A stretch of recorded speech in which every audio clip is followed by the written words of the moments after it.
Esta es la Iglesia Pentecostal Ministerios Iberoamérica Tijuana de las Asambleas de Dios, cumpliendo con el mandato de nuestro Señor Jesucristo de ir y predicar el Evangelio a toda criatura. Es nuestro anhelo y nuestra oración que cada uno de ustedes sea bendecido por medio de este ministerio. Y ahora con ustedes el mensaje del día de hoy.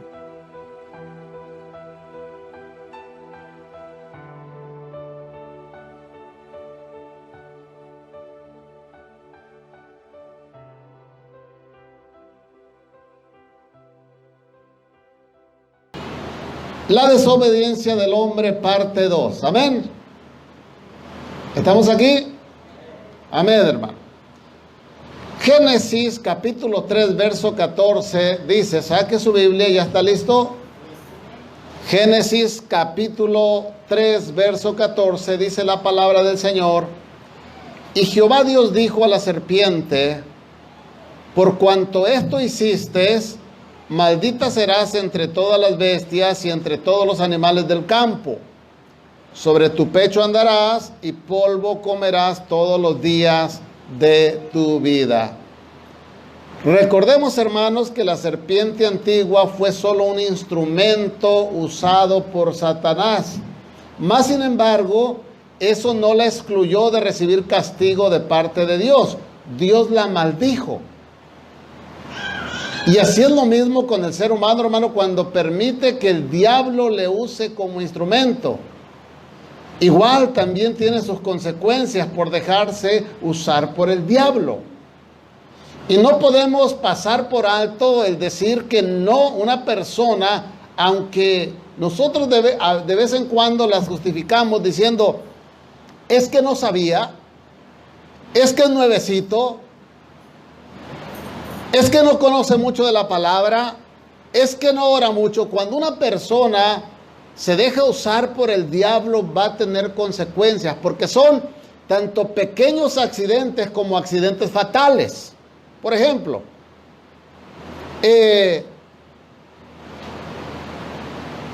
usted no conoce las reglas de la ley sobre el tráfico, y usted se lleva una luz roja o se lleva un alto. Y cuando aquello ocurre, el policía lo va a parar y le va a dar una infracción o le va a pedir un buen billete para dejarlo ir. Ya hubo una consecuencia a causa de una falta que se llevó a cabo ignorando las reglas. Eso es un ejemplo nada más, porque ¿quién no va a saber que llevarse una luz en rojo es cometer una infracción? Pero hay así infracciones, de repente usted se lleva un alto que no se ve, pero tuvo una consecuencia por aquel alto que no se ve. Y de repente, si no tuvo la consecuencia en ese momento, si no lo vio un policía y le dio una infracción, pudo verse accidentado, pudo haber chocado.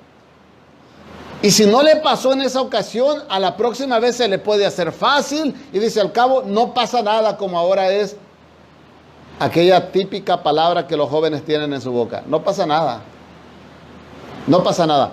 Esa palabrita, hermano, de no pasa nada, ahorita, en este tiempo, en la boca de los jóvenes, es una palabra muy peligrosa. No pasa nada. Fornicación, no va a pasar nada. Al rato hay un embarazo. Aborto, no pasa nada. Adulterio, no pasa nada. Esta vez no va a pasar nada. Y así se siguen pasando los altos, y mientras no hay infracción y no hay accidentes, no hay problema. Pero mucho cuidado, hermanos, porque mucha gente ha quedado accidentado fatalmente a causa de no respetar las leyes. Y la palabra de Dios son estatutos, son leyes. Es el libro de la constitución religiosa, le pudiéramos llamar, o de Dios, el libro de la constitución de Dios, más bien dicho. Amén, mis amados hermanos. La serpiente es maldecida por Dios. Número uno,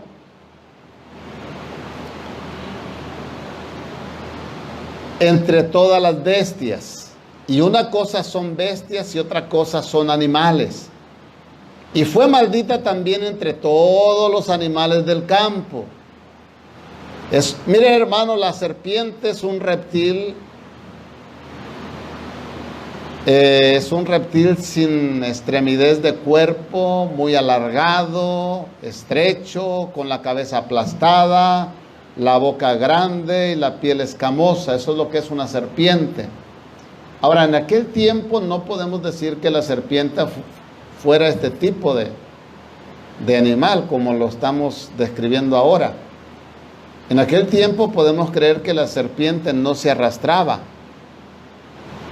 Porque luego viene el Señor y le dice en la maldición que le da la serpiente que se arrastrará sobre su pecho y tragará del polvo de la tierra para siempre.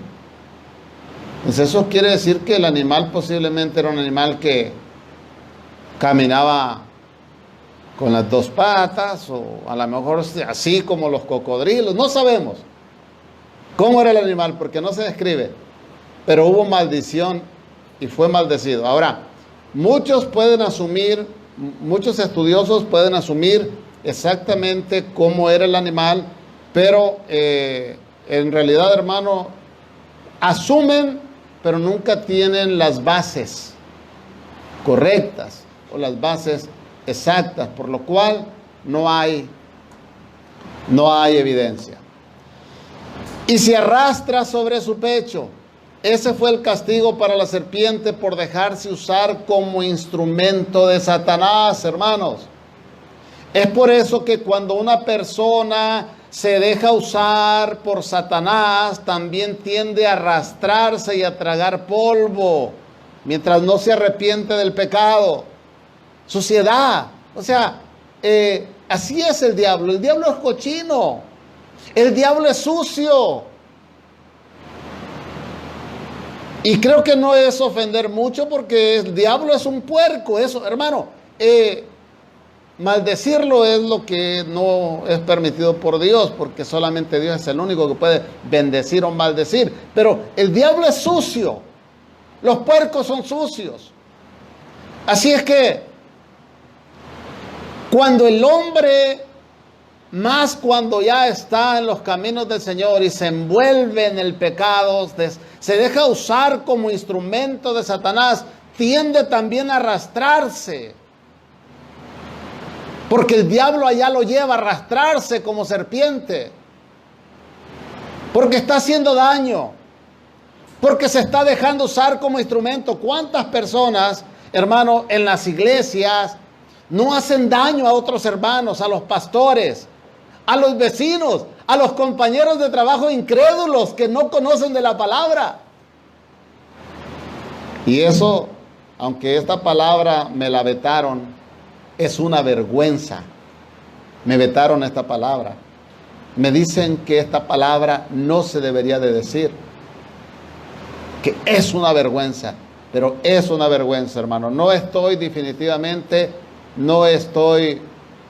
provocando con esta palabra. El mismo Señor Jesucristo le decía a los fariseos, a los maestros de la ley, sepulcros blanqueados que apestan. Dice, por fuera se ven hermosos, pero por dentro son tumbas abiertas que apestan, huelen a huesos, echados a perder. Hermano, a veces se tiene que hablar así. El Señor lo hacía. Pero ahora nosotros queremos suavizarlo, decirlo de esa manera que no haga daño. Mira, a veces podríamos pensar, en esta iglesia no se puede pensar así, pero podríamos pensar, ay, es que el pastor lo está diciendo por mí. No, la palabra, hermano, va. Hoy se dice esta palabra y por un año posiblemente ya no la va a escuchar. Saluda a nuestra hermana Elizabeth Ann. Dios la bendiga, hermana. Pero eso es lo que es. Entonces, no debe el cristiano, los hijos de Dios, no debemos dejarnos usar como instrumentos de Satanás. Y si alguno lo ha hecho, hay que arrepentirse para que el Señor nos perdone y así seguir y levantarnos. Porque una persona que hace eso es arrastrarse como la serpiente y tragar de lo sucio, del polvo. Que eso sucio, ese polvo representa en todas los chismes, representa todo lo malo que sale de la boca de la persona. La serpiente, hermano, se identifica con el diablo según la Biblia. A mí no me gustan las serpientes, nunca me han gustado. ¿Sabe? Hay enemistad entre la serpiente y yo. Todo tipo de reptil, no sé, los reptiles me causan a mí como, no sé, como pavor, pero le voy a decir algo. Cuando yo he visto una serpiente, no la dejo ir, la mato, no. O sea, a lo mejor es un error que yo, pero me tocó matar una serpiente cuando yo era todavía un niño. Me recuerdo que mi padre me mandó a ponerle polvo de las hormigas a la huerta de mangos para que las hormigas no se comieran las flores de los mangos. Saludo a nuestro hermano Adolfo Gómez de la Torre. Hermano, y me recuerdo que el ganado por ahí se paseaba entre la huerta también. Cuando había pasto, soltaban el ganado y se paseaba sobre la huerta. Y hay de esos toros grandes, ¿verdad?, que los usan como sementales. Ese tipo de toro, hermano, tiene una pezuña, como le llaman, así grande. Y al momento que pisa, más cuando la tierra es muy arenosa, deja una marca grande y deja un hoyo ahí. Y yo iba caminando y ahí estaba un animal que le llaman solcuate, muy venenoso. Saca unos colmillos por acá y muerde y bueno, y cuando muerde muchas personas mueren en minutos, en horas o todo depende el animal, qué tipo, porque hay diferentes tipos de animales que tienen cierto tipo de veneno. Y yo me recuerdo que yo iba a poner mi pie ahí se me antojó la pisada de ese toro para meter mi pie ahí cuando iba caminando. Y en eso miré que estaba un animal de esos ahí y me quedé con el pie arriba y no lo moví. Fue un instinto en ese momento que Dios me permitió que hiciera porque yo no sabía cuál es la reacción de esos animales. Miré que el animal, cuando yo me quedé así, se quedó viéndome a mí. Y cuando puse el machete del otro lado, porque no le podía pegar a ese animal, porque ese animal, se dice que cuando usted reacciona a moverse así, a atacarlo, le brinca. Entonces, pero yo ya sabía eso. Así es que, teníamos enemistad, había enemistad entre ese animal y yo, entre las serpientes. Yo tengo somos enemigos. Puse el machete ahí y el animal giró la mirada hacia el machete. Mientras que yo me fui a buscar otro machete, un palo largo para no acercarme, le saqué punta. En eso lo saqué de ahí, lo ataranté y al momento que lo ataranté y empezó ahí a moverse, le busqué la cabeza y le metí el pico en la cabeza y se la destruí. Le corté la cabeza. Esos animales, no sé si yo no sabía en ese tiempo que representaban al diablo. Pero esos animales y yo hay gente que trae esos animales enredados aquí. No sé, hermano, a veces pienso que esa gente tiene pacto con Satanás o algo porque les gustan ese tipo de animales. Saludo a nuestro hermano Alfredo Contreras en Los Ángeles. Verso 15, hermano. Vaya al capítulo 3 de Génesis, verso 15. Y pondré enemistad entre ti y la mujer, y entre tu simiente y la simiente suya. Esta te herirá en la cabeza, y tú le herirás en el calcañar. Este versículo, hermanos, es importante. por ser la primera profecía de la venida del Mesías, el Salvador del mundo. Diga conmigo, el Salvador del mundo. Y pondré enemistad entre ti, es decir, Satanás y la mujer, y entre tu simiente y su simiente, esta, es decir, Cristo, te herirá en la cabeza y tú le herirás el talón, o sea, la serpiente. Esta es una declaración sumamente importante, hermano. El pensamiento predominante no se centra en la victoria final, sino en una lucha prolongada e incesante. Se había iniciado una larga lucha entre el bien y el mal, que es lo que encontramos precisamente en el resto de las Sagradas Escrituras. Ahora, quiero hacer énfasis en que los estudiosos dicen que esta es la primera profecía de la venida del Mesías, del Salvador del mundo. En primer lugar, hermanos, se establece un principio que vemos a lo largo del Antiguo Testamento, creando la expectación del Redentor, quien habría de venir de la descendencia, una simiente de Adán y Eva. Es por eso que Eva, de forma prematura y terriblemente equivocada, pensó que esa promesa se cumpliría en su primogénito Caín. Génesis capítulo 4, verso 1. Cuando nace Caín.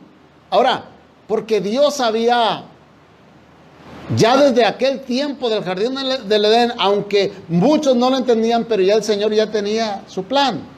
Cuando Dios hace el pacto con el patriarca Abraham, toca la nota de una simiente también. Génesis capítulo 12, no vamos a leer, hermanos, son varios capítulos, varios versículos, pero es en el capítulo 12, en el capítulo 13, en el capítulo 15, en el capítulo 21, en el capítulo 22. Este es como un hilito conector.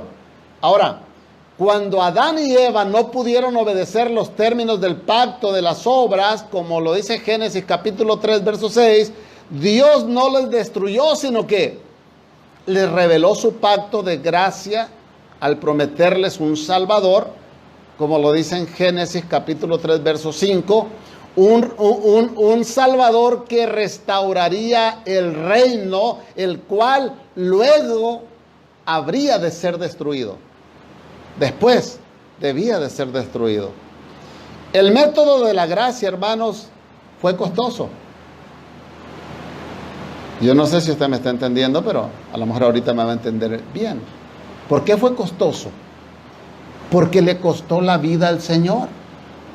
Y no fue nada más que le inyectaron una inyección letal ahí para que muriera suavemente. Él fue crucificado, pero antes de ser crucificado fue golpeado, fue escupido, fue torturado, fue inmolado. ¿Usted sabe lo que es ser inmolado? Molido, mayugado, cicatrizado. Y pensar que muchos ahora en este tiempo menosprecian esa obra que el Señor hizo en la cruz del Calvario. El calcañal del Salvador iba a ser herido. Por supuesto, esto es una metáfora que en contexto hace contraste con el golpe que recibirá la serpiente. Porque él,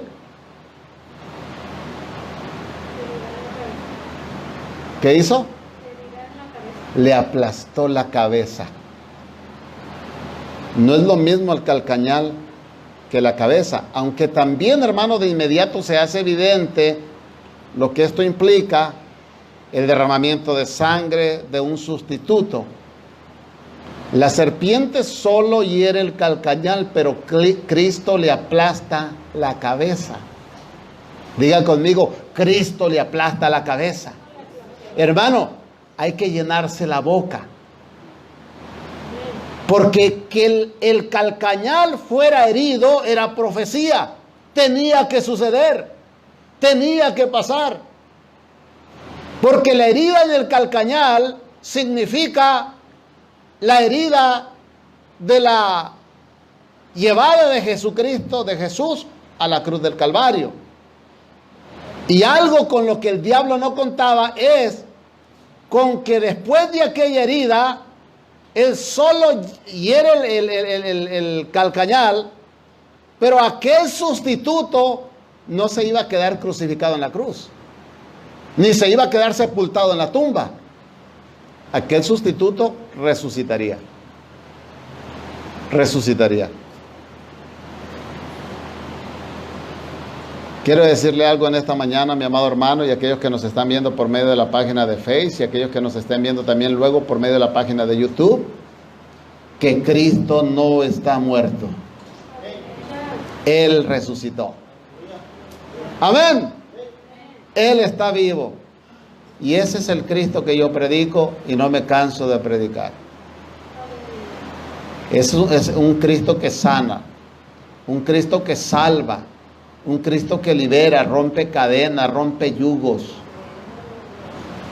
Un Cristo todopoderoso, un Cristo verdadero, un Dios verdadero, un Dios que pensó en usted y pensó en mí. Muchas gracias, pastora. Gloria a Dios, dice el hermano Adolfo Gómez de la Torre. Sangre tenía que ser derramada, hermanos, para que los pecados pudieran ser perdonados.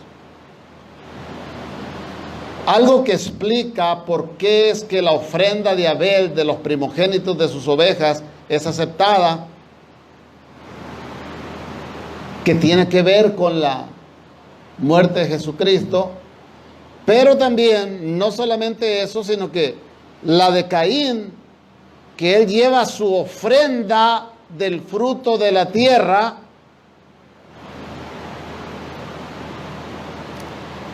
y no es aceptada por el Señor. Génesis capítulo 4, versos 3 y 5.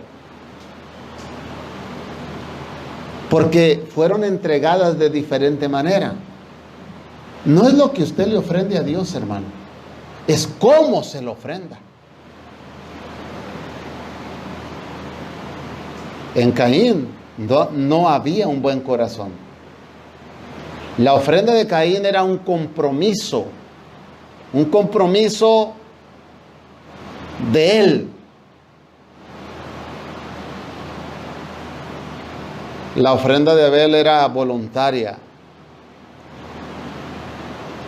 La ofrenda de Caín era como, si la recibe está bien y si no la recibe también, porque él no pensó en las consecuencias que sucederían a causa de la ofrenda que él iba a ofrecer. En el caso de Abel, espero que el Señor reciba mi ofrenda. Ojalá y la reciba. Señor, por favor, recíbela. Es como suplicar, Señor, recibe mi ofrenda. Bueno, Señor, pues yo te voy a adorar y mira, yo ya estoy cumpliendo con la adoración. Si tú la quieres recibir, recíbela, pero yo ya cumplí. ¿Cómo ve, hermana Aurora? No es así. Señor, aquí estamos adorándote, aquí estamos glorificándote, Señor. Pedimos que vamos a cantar, vamos a adorar, vamos a estar en el servicio en la iglesia y queremos, Señor, que usted reciba nuestra alabanza. Por favor, Señor, recíbala, acéptela, que esta alabanza pueda entrar hasta el trono de su gracia y se pueda sentir, se pueda ver allá donde usted está, que la pueda recibir, Señor. Ah, no, pero pues Señor, yo ya vine a la iglesia, yo ya cumplí. Hay quienes asisten a la iglesia solo por cumplir. Entran y salen. No quiero decir que son domingueros, porque todavía venir de domingo a domingo no es tanto. Hay personas que con que asistan el domingo, pero hay gente que dura meses sin asistir a la iglesia y de repente asisten a la iglesia cuando ya sienten remordimiento. Y lo hacen para cumplir ellos con ellos mismos y sentirse bien, pero no piensan en que si a Dios le va a agradar. Porque cuando alguien piensa en que si a Dios le va a agradar, uno está constante ahí. Ahora hay quienes dicen, es que Dios está en todo lugar y yo puedo adorar a Dios aquí donde yo me encuentre. Digo, hablando ahora dentro de lo que cabe, porque también estamos restringidos a tener la iglesia llena. Ahora hay que limitar a muchos a que vengan en espacios abiertos. Pero cuando teníamos tiempo de venir a la iglesia, la gente no quería llegar a la iglesia. Ahora, hermano, hay muchos que ya se acostumbraron a no llegar a la iglesia porque no estaban. Ahora, no hay mejor excusa que la de la pandemia, que la de la contingencia, que la del coronavirus para no llegar a la iglesia, para los que no les gustaba asistir a la iglesia. En cambio, aquellos que siempre quisieron venir a la iglesia están desesperados, hermano, porque vuelva toda a la normalidad para seguir trabajando. He escuchado hermanos y hermanas que me han dicho, pastor, quisiera hacer esto, quisiera trabajar. Ellos quieren trabajar porque estaban acostumbrados a trabajar. Y debemos de trabajar. Debemos de pelear la buena batalla y ganarle a la pandemia, ganarle a la contingencia, ganarle al coronavirus, ganarle al enemigo, ganarle al diablo.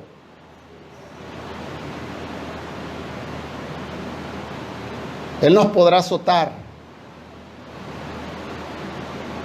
pero mayor es el que está conmigo que el que está en el mundo. Él podrá tratar de ganarme, pero el Señor está conmigo y Él pelea la buena batalla.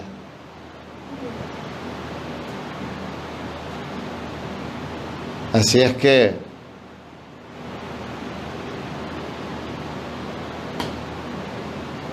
la ofrenda de Abel fue bien aceptada, la ofrenda de Caín no fue aceptada. Amén, mis amados hermanos.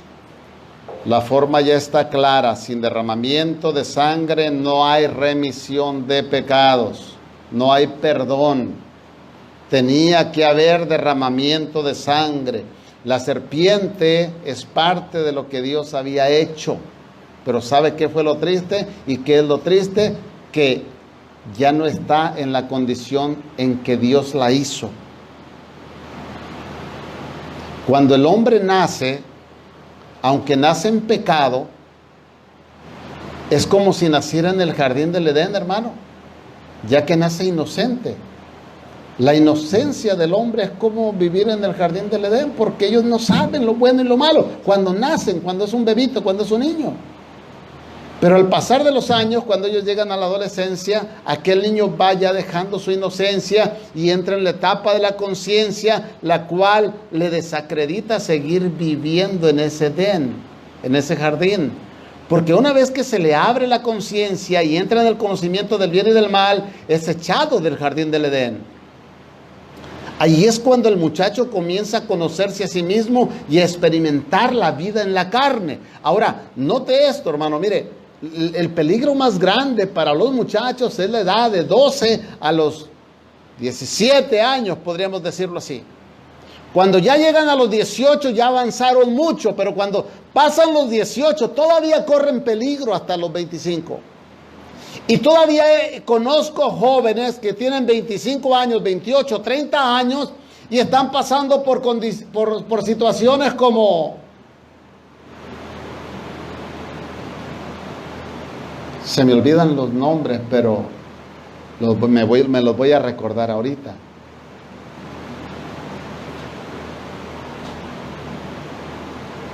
Depresión. Ayúdenme. ¿Qué otras palabras? Que lo mantienen encerrado en la casa, en un cuarto oscuro. Tristeza. Ansiedad. Le dije que me iba a acordar. Eso es un peligro.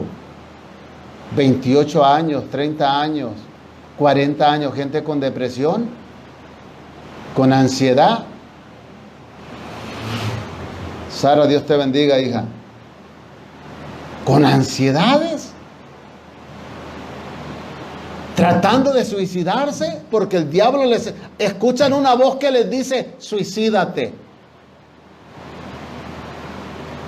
Pero la etapa más peligrosa es de los 12 en adelante. Ya les he mencionado, hermanos, y se lo vuelvo a mencionar, que muchos jovencitos a los 15, 16 años ya tienen cargos por crímenes. Incluso algunos están ya condenados a cadena perpetua porque han cometido delitos muy graves, han matado, han hecho cosas que se las han atribuido como personas adultas por la calidad, por lo grande de aquel delito. Entonces, hermano, es ahí donde ahora el muchacho tiene que comenzar una relación con Dios. Cuando el muchacho tiene esa edad y que comienza a conocer el bien y el mal. Mire, por eso dice Proverbios capítulo 22, verso 6, instruye al niño antes de los 12 años. Instruye al niño en su camino. Dice, para que aun cuando sea viejo, no se aparte de él. Así es que, cuando la oportunidad que usted tiene, hermano, mire, en una ocasión creo que le mencioné que nosotros como padres tenemos la oportunidad, tenemos 18 años para preparar a nuestros hijos. Es un buen tiempo. Y en esos 18 años nosotros tenemos esa responsabilidad y depende que nuestros hijos sean buenos hijos, tengan futuro. Y la batalla más grande es de los 12 a los 17, pudiéramos decir. Ya los 18 ya la van pasando.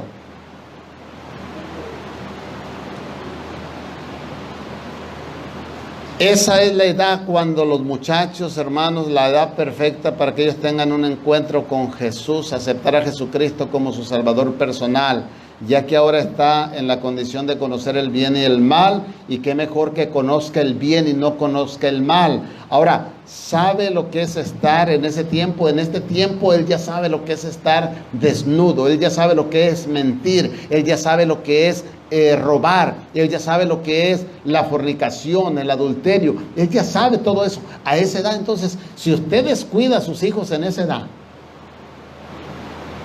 corre el peligro de que sus hijos se pierdan, se vayan al mundo. Verso 16. A la mujer le dijo: multiplicaré en gran manera los dolores de tus preñeces. Con dolor darás a luz a tus hijos, y tu deseo será para tu marido, y él se enseñoreará de ti. Esto, hermanos, es a consecuencia de la desobediencia. La desobediencia siempre va a tener consecuencias. Tarde que temprano, la desobediencia sí es. Ahora, no quiere decir que antes la mujer no sufriera dolores, pero aquellos dolores que la mujer sufría podrían ser dolores leves, soportables. No sé, como cuando usted se cansa de hacer algo y lo puede soportar, pero aquí vemos un juicio hacia la mujer. Y el juicio es que con dolor daría a luz a sus hijos. Ella dará luz con dolor a los hijos. Y dice, y tu marido se enseñoreará de ti. Esto de que el marido se enseñoreará de la mujer, hermanos, esto significa que el marido se siente dueño y señor de la esposa, lo cual no está mal.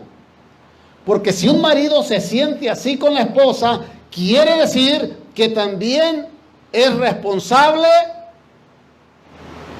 tiene carácter, es el que guía yo siempre le digo a los varones cuando tengo la oportunidad, y a los varones que están aquí ahora y a los que nos están viendo por medio de la página de Facebook en vivo, les digo a todos, hermanos, que no es la responsabilidad de la mujer, de la esposa, traer a la familia a la iglesia, es la responsabilidad del varón. Hay hombres, hay mujeres que dicen, no, pues es que yo soy, dice, ¿cómo es que va ese dicho? De que dicen que el hombre es la cabeza y dicen ellas, yo soy el cuello y yo muevo la cabeza.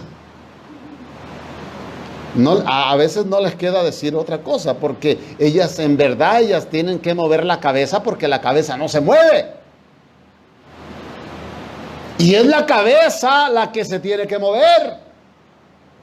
Es el hombre el que tiene que llevar a la esposa y a los hijos a los caminos de Dios, a la oración, a la lectura de la palabra, a la alabanza a Dios.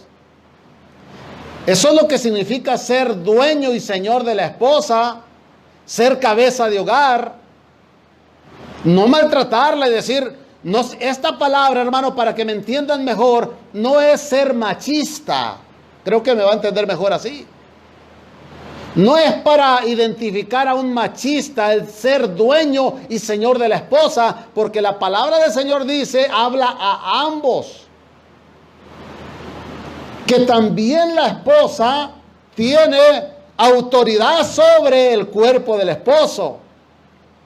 Que Dios ha dejado establecido una ley que debería de cumplirse al pie de la letra, donde el hombre responsable de su casa y del hogar, hermano, debería de ser. Ahora, cuando vemos en Proverbios 31 que la mujer virtuosa ayudaba a su esposo en las cosas de hasta en la economía posiblemente,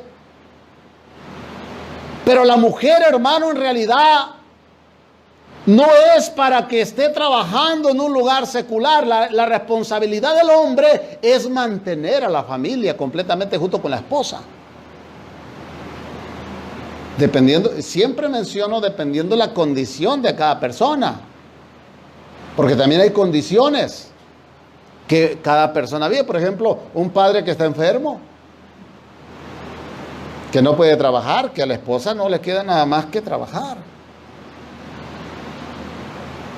Así, de esa manera hay condiciones, entonces no podemos generalizar. Este es un ejemplo. Ser marido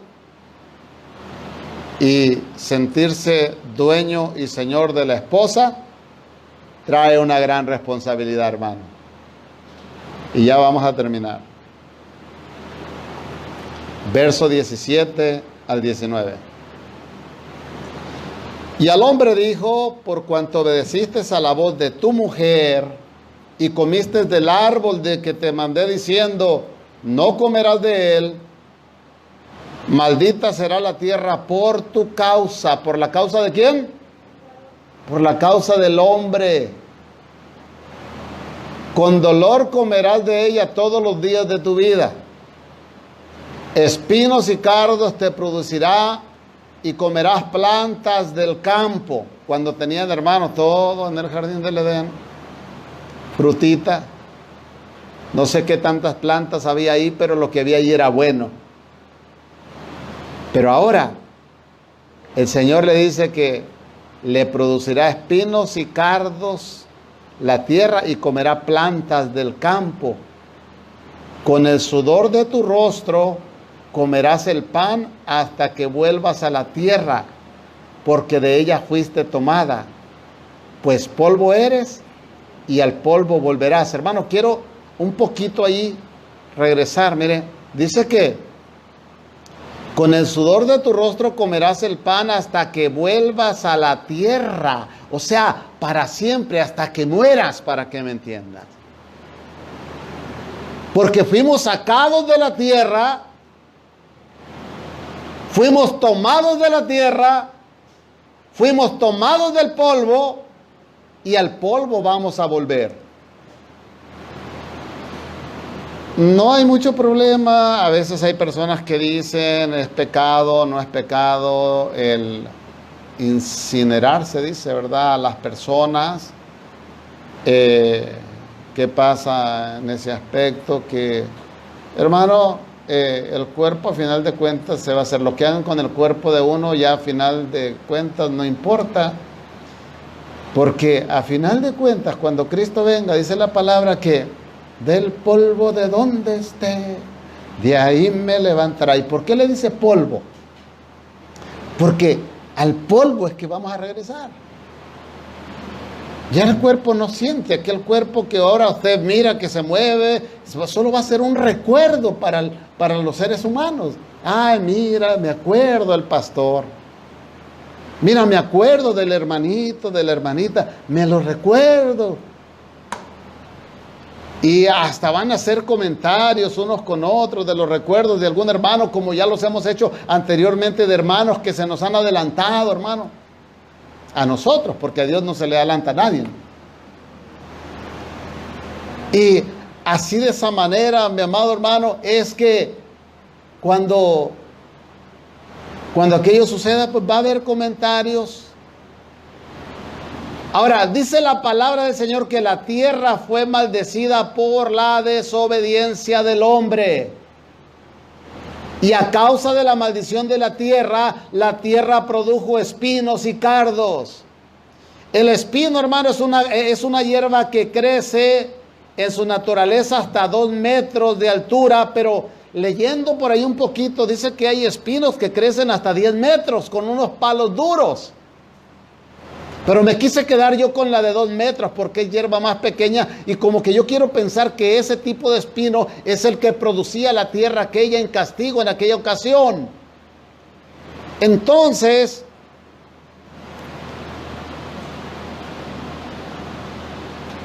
alabado sea el Señor. Dice que sus ramas y sus hojas son espinosas, flores blancas y olorosas, pero su olor amargo. Oiga, cuando usted huele una flor de su jardín, ¿cómo huele? Rico, ¿verdad? Pero no la de los espinos. Ahora, el cardo es muy parecido al espino. Sus hojas también son con espinas y hay diferentes tipos de familias del cardo. Es hierba que no sirve sino solo para quemarse, porque vamos a leer más adelantito la palabra del Señor a lo que se refiere. Estos tipos de hierba, mis amados hermanos, tipifican la maldición que nos persigue desde Adán y Eva y que nos abandona cuando aceptamos a Jesucristo como nuestro Salvador personal. O sea, escuche bien, es una maldición que nos persigue desde los tiempos de Adán y Eva, pero que nos abandona cuando venimos a los pies de Cristo. Ahora, quiero enfatizar, mi hermano, a veces yo tengo tanto que el Señor, mi Espíritu Santo me está dando, para no confundir, que hay personas que aceptan a Cristo y que llevan años en el Evangelio y siguen diciendo, pero es que estamos en este mundo y somos carne y la carne es débil, hermano, somos de Cristo, estamos del mundo, pero no somos de este mundo. Ahora nuestra carne ya le pertenece a Cristo también. Hablábamos con Chuy sobre el libre albedrío el día de ayer. Y le digo, sí existe el libre albedrío, pero no para un hijo de Dios que ya se lo ha quitado. Que yo ya no tengo libre albedrío, yo ya solo me debo a Cristo. El libre albedrío es para aquel que todavía quiere andar ahí porque Dios es caballero. Y Dios no va a forzar a ninguna persona, hermano, a que esa persona venga a la fuerza a sus caminos. Aunque algunos los trae con la patita quebrada, con la manita quebrada, sin el ojo, etcétera, etcétera. Pero Dios es caballero, Dios es soberano. Así es que todo eso debemos de tomarlo nosotros en cuenta. Alabado sea el Señor. Cristo es caballero.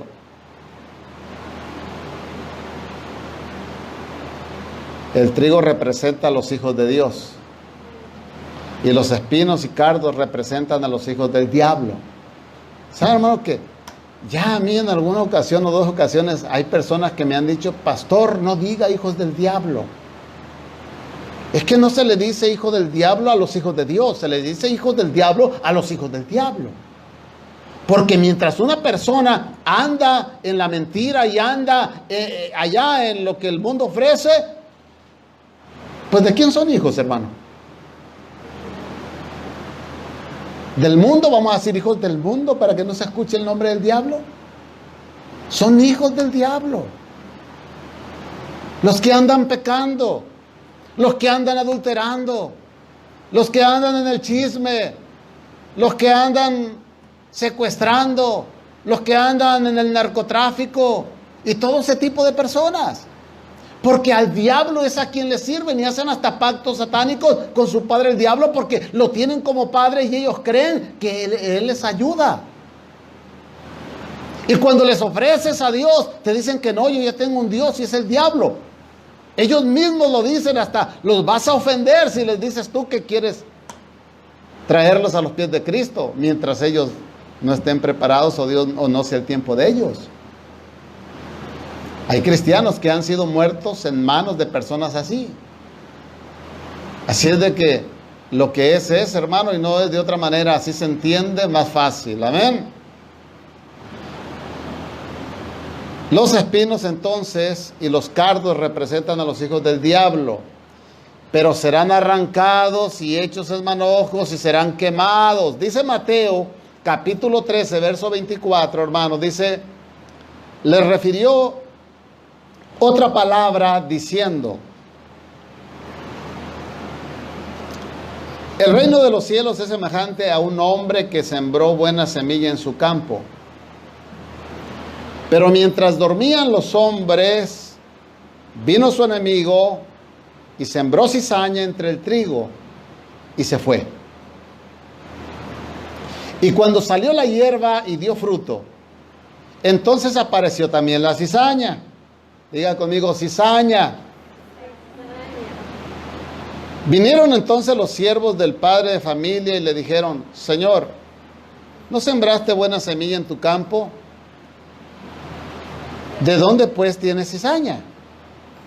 Él les dijo, un enemigo ha hecho esto.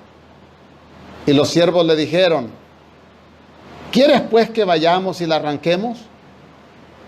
Él les dijo, no sea que al arrancar la cizaña, arranquéis también con ella el trigo.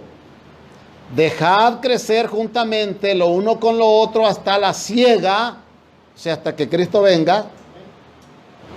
Y al tiempo de que Cristo venga, al tiempo de la siega, yo diré a los segadores, recoged primero la cizaña y atadla en manojos para quemarla,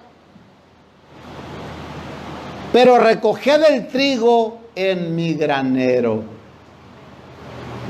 ¿Cuántos quieren ir al granero de Cristo? Es un parecido como cuando venían los hijos de Dios y entre ellos venía el diablo. Hermano, a veces es necesario que haya un Judas en la iglesia. No a veces, es necesario un Judas en la iglesia. Mire, le voy a decir algo.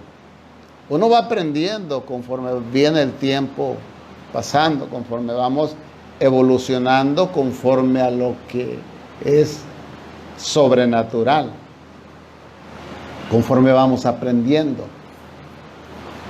A mí no me preocupa si yo escucho que alguien hable de mí, nunca. Y soy tan fácil para que se me olviden las cosas que solo recordándome a veces, y a veces ni recordándome me recuerdo de algo otras. A mí no me perjudica. Bueno, me puede perjudicar en un momento, en un rato, un tiempo, un día, 2 días, dependiendo la calidad de lo fuerte que haya sido aquel golpe. Así de esa manera es que me afecta.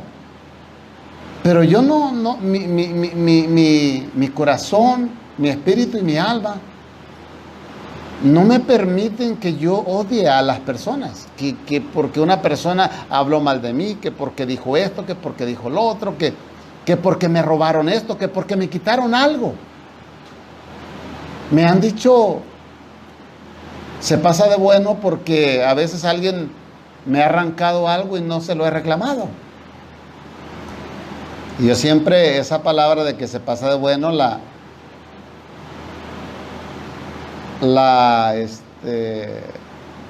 traduzco de otra manera.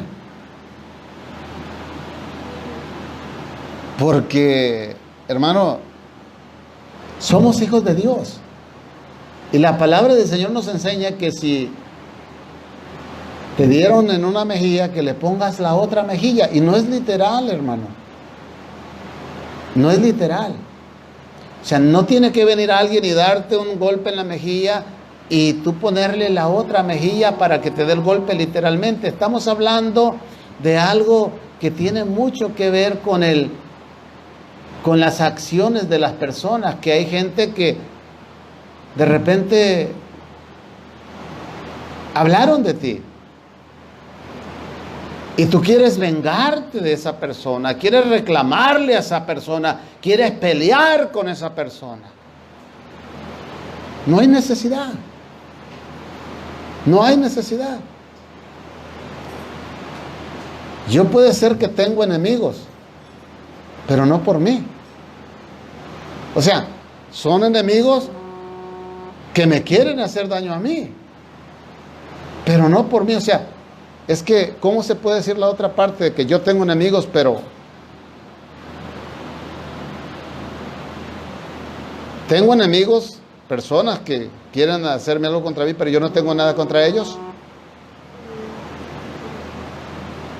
Puedo decir que yo no tengo enemigos, o sea, para mí nadie es mi enemigo.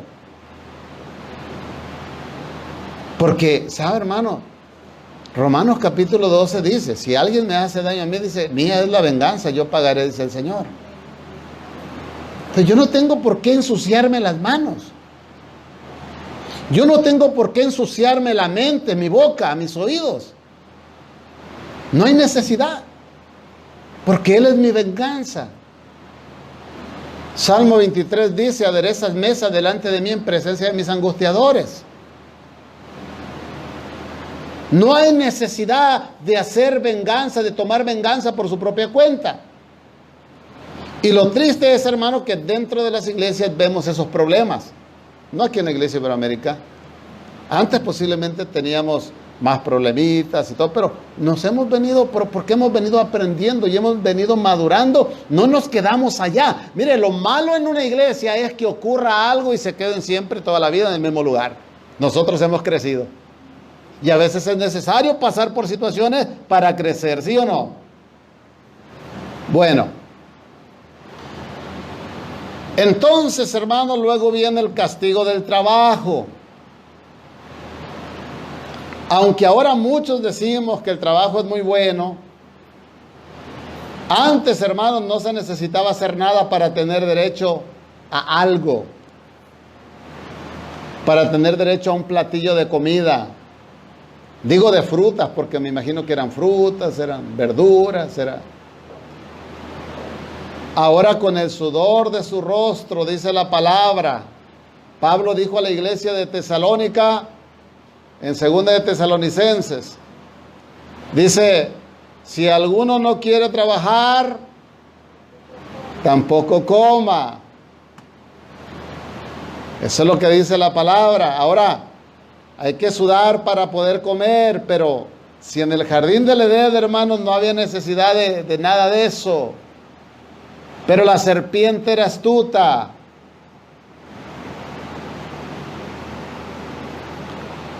Ahora, después del trabajo viene la muerte. Porque porque de la tierra fuiste tomado, polvo eres. Del polvo te crié, del polvo te hice, del polvo te formé, y al polvo volverás. En otras partes es la muerte, eso significa la muerte. Romanos capítulo 6, verso 23 dice que porque la paga del pecado es muerte. Entonces, hermano, ¿qué fue lo que hizo Adán y Eva en el jardín del Edén? Pecaron. ¿Cuál fue el pecado de Adán y Eva en el jardín del Edén? La desobediencia. Entonces la desobediencia es pecado. Una persona desobediente que no escucha, por ejemplo, entre col y col una lechuga, hermano, vamos aquí a ver, entrar un poquito en la familia. Un hijo desobediente, para aquellos que nos están viendo por medio de la página de Facebook, un hijo desobediente, la desobediencia es pecado, un hijo que desobedece a sus padres, porque hay hijos o hay padres que les prohíben a sus hijos ciertas amistades, les prohíben a sus hijos ciertas salidas a ciertos lugares, porque los padres sabemos que es lo mejor para nuestros hijos. Y los hijos desobedecen, es pecado. Y a la edad de los muchachos, en estas etapas de su juventud, ellos no quieren pensar mucho en Dios, porque como dice la palabra del Señor en el libro de Eclesiastés, vanidad de vanidades, todo es vanidad. Para los muchachos, la juventud, en este momento todo es vanidad, ellos quieren todo lo nuevo que sale. Y no está mal. Pero decía el apóstol Pablo que todo me es lícito, todo lo puedo tener, todo lo nuevo que sale, yo lo puedo adquirir, pero no todo me conviene. Así es que, mi amado hermano, es muy importante obedecer a los padres. Yo creo que con eso queda más que claro el mensaje que quiero dar a los jóvenes. Ahora, vemos aquí que le dice el Señor que el hombre fue tomado del polvo. Le dice, polvo eres y al polvo volverás. Esto significa, hermano, volver a la tierra después de haber muerto. Estamos hablando del cuerpo físico, pero también estamos hablando de la muerte espiritual. Y esta significa condenación eterna, la muerte espiritual. Está muy clara la palabra de Dios, ¿verdad? Quienes no la quieren aceptar es porque prefieren la tierra mejor que el cielo, pero hermano, yo prefiero el cielo. Yo prefiero el cielo. Esta ha sido la palabra del Señor. El Ministerio Iberoamérica Tijuana le agradece su amable atención al mensaje del día de hoy. Esperando haya sido de bendición a su vida espiritual, esperamos muy pronto contar con su atención nuevamente. Muchas gracias, bendiciones.